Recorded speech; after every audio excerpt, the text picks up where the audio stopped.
സന്ധാനം കൃതവതി ദാനവൈസുരൗഘേ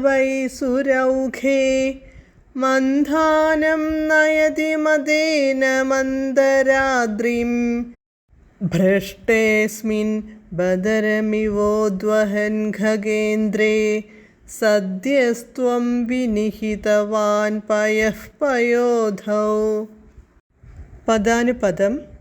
സുരൗഘേ ദേവന്മാർ, ദാനവൈഹി അസുരന്മാരുമായി, സന്ധാനം കൃതവതി സന്ധി ചെയ്തതിനു ശേഷം, മന്ധാനം മന്ദരാദ്രിം കടകോലായി മന്ദരപർവ്വതത്തെ, മദേന ഗർവോടെ, നയതി കൊണ്ടുപോകവേ, അസ്മിൻ ആ പർവ്വതം, ഭ്രഷ്ടേ വീണുപോകയാൽ, സദ്യഃ പെട്ടെന്ന്, ത്വം അങ്ങ്, ബദരം ഇവ ലന്തക്കായ്കളെ എന്ന പോലെ, ഖഗേന്ദ്രേ ഉദ്വഹൻ ഗരുഡൻ്റെ പുറത്ത് എടുത്തുവച്ച്, പയഃ പയോധൗ പാലാഴിയിൽ, വിനിഹിതവാൻ കൊണ്ടുപോയി നിക്ഷേപിച്ചു.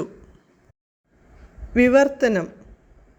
ദേവന്മാർ അസുരന്മാരുമായി സന്ധി ചെയ്തതിനു ശേഷം മന്ദരപർവ്വതത്തെ കടകോലായി പാലാഴി കടയുവാൻ കൊണ്ടുപോകുമ്പോൾ ആ പർവ്വതം അവരുടെ കയ്യിൽ നിന്നു വീണുപോകയാൽ അങ്ങ് പെട്ടെന്നെത്തി ലന്തക്കായ് എടുക്കുന്ന ലാഘവത്തോടെ എടുത്ത് ഗരുഡൻ്റെ പുറത്തുവച്ച് പാലാഴിയിൽ കൊണ്ടുപോയി ഇട്ടു.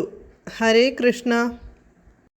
ഹരേ കൃഷ്ണ ഹരേ കൃഷ്ണ കൃഷ്ണ കൃഷ്ണ ഹരേ ഹരേ, ഹരേ രാമ രാമ രാമ ഹരേ ഹരേ.